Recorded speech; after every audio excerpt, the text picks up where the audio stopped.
여기 다양한 모양의 캠이 있습니다. 레그 익스텐션, 레그 컬, 사렐의 머신 등 헬스장 머신에서 쉽게 찾아볼 수 있는 부품이죠. 혹시 이 부품이 근력 운동에 어떤 영향을 주는지 알고 계신가요? 오늘의 주인공은 캠 시스템을 최초로 헬스머신에 도입했고 피트니스 시장 전체에 판도를 뒤집었습니다. 올림피아 6회 우승자 도리안 예이츠는 그의 훈련 루틴에 반드시 이 머신을 포함시켰습니다. 도리안 예이츠는 무슨 이유에서 이 머신을 선택했을까요? 최초의 상업용 헬스머신 타이틀을 보유한 브랜드 너틸러스 이야기 지금 시작해 보겠습니다. 너틸러스의 창업자 아서 존스. 그는 정규 교육을 받은 엔지니어와는 거리가 먼 사람이었습니다. 공식적인 공학 교육을 받은 적도 없고 인생 대부분을 다양한 직업을 전전하며 보냈죠. 해군, 파일럿, 야생동물 사업가, TV 프로그램 제작자 등 그의 이력은 그 자체로 한편의 모험극이었습니다. When we join Arthur Jones on Wild Cargo. Actually, Bill, the tsetse fly and certain other types of insects. 1960년대 초 그는 아프리카 로디지아에서 야생동물 포획 및 운송 사업을 운영하고 있었습니다. 사업은 잘 되고 있었지만 아프리카 전역에 퍼진 정치적 혼란이 그의 모든 기반을 한순간에 무너뜨렸습니다. 결국 그는 모든 것을 잃고 거의 빈손으로 미국 플로리다로 돌아오게 됩니다. 그는 새로운 삶을 시작해야만 했습니다. 그런데 존스에게는 어려서부터 꾸준히 해온 한 가지가 있었습니다. 바로 웨이트 트레이닝입니다. 단순한 취미 정도가 아니었습니다. 그는 직접 운동기구를 만들어 훈련할 정도로 보디빌딩에 진지했죠. 그리고 그 과정에서 한 가지 의문을 품게 되었습니다. 왜 프리웨이트를 할 때 어떤 구간은 너무 힘들고 어떤 구간은 너무 쉬운 걸까? 호기심 많고 발명가 기질이 다분했던 존스는 결심합니다.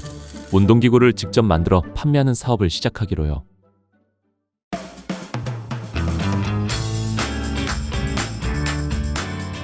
(1960년대) 웨이트 트레이닝의 세계는 단순했습니다. 근력 운동이라 하면 곧 바벨과 덤벨을 드는 것이 전부였죠. 자유로운 궤적, 전신을 동원한 고강도 훈련, 그리고 한계를 밀어붙이는 방식. 아놀드 슈워제네거를 비롯한 당대의 전설적인 선수들 역시 프리웨이트로 몸을 만들었고 사람들은 그것이 유일한 정답이라고 믿었습니다. 하지만 그 정답 안에는 오래도록 해결되지 않은 하나의 문제가 숨어 있었습니다. 바벨과 덤벨 운동은 저항이 일정하지 않습니다. 관절 각도에 따라 저항이 무작위로 변하고 그 결과 어떤 구간에서는 너무 무겁고 어떤 구간에서는 아예 저항이 사라집니다.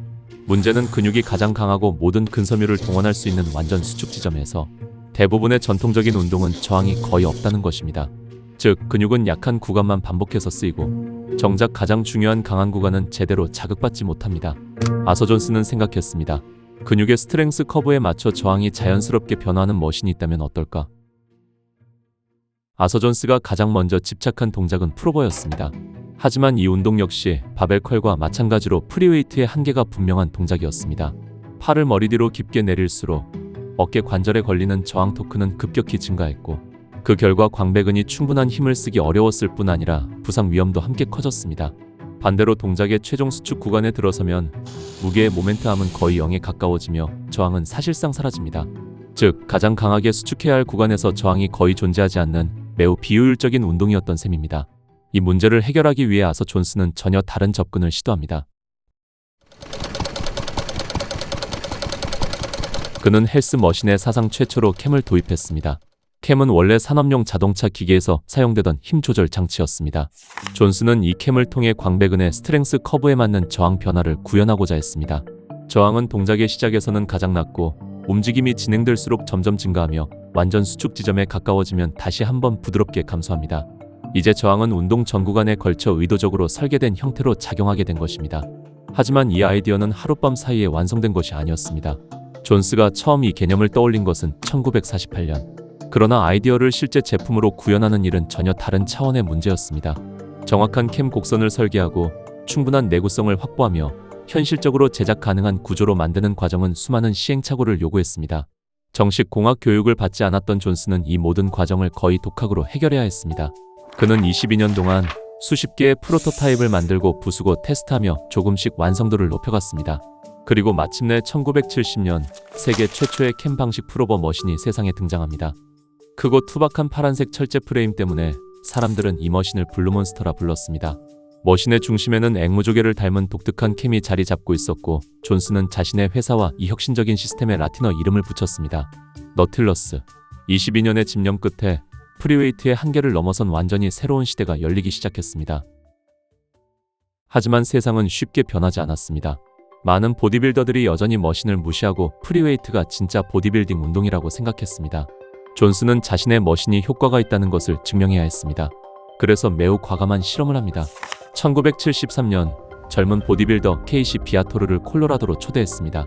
그리고 단 28일 동안 오직 너틸러스 머신만을 사용한 극한 훈련을 진행했죠. 이것이 전설적인 콜로라도 실험입니다.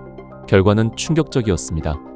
케이시 비아토르는 28일 만에 순수 근육량 약 20kg을 증가시켰습니다. 사진으로 확인할 수 있듯이 육안으로 보면 엄청난 근육 사이즈 증가와 체지방 감소를 확인할 수 있습니다. 물론 논란도 있었습니다.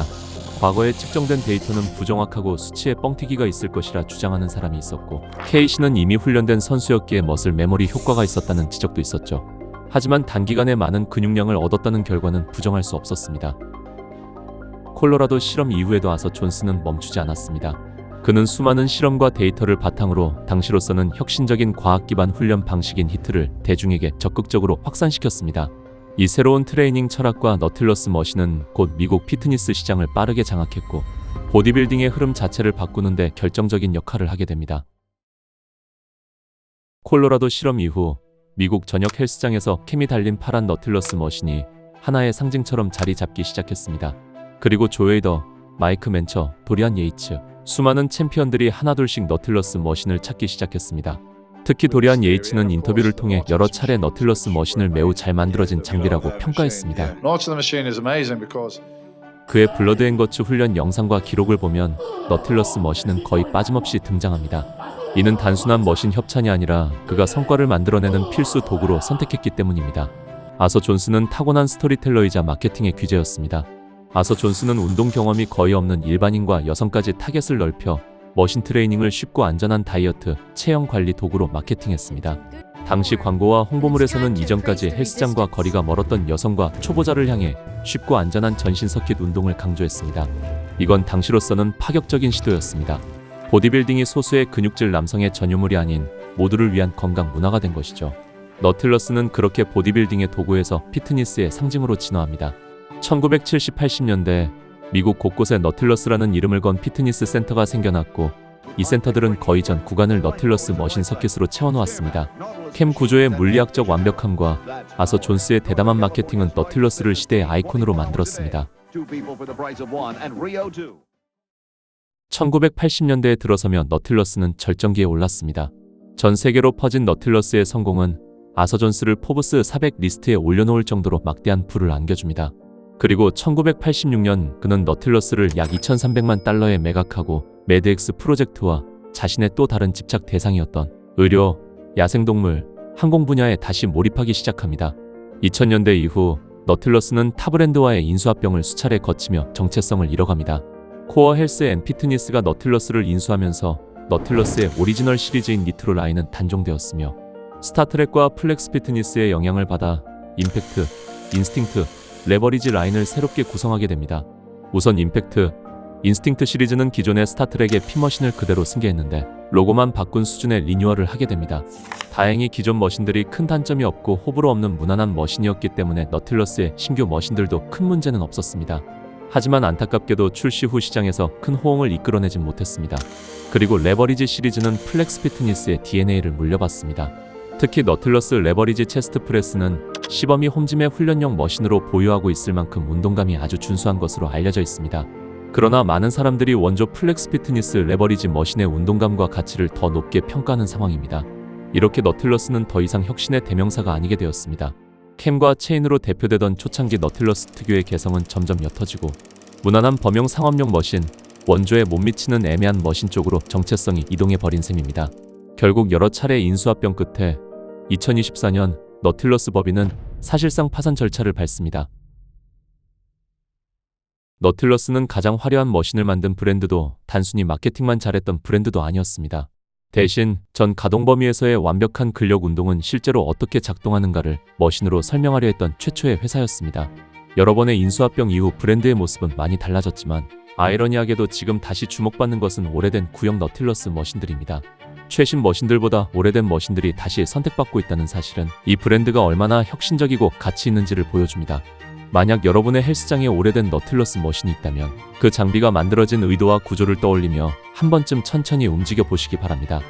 그 순간 운동을 바라보는 기준이 조금은 달라질지도 모릅니다.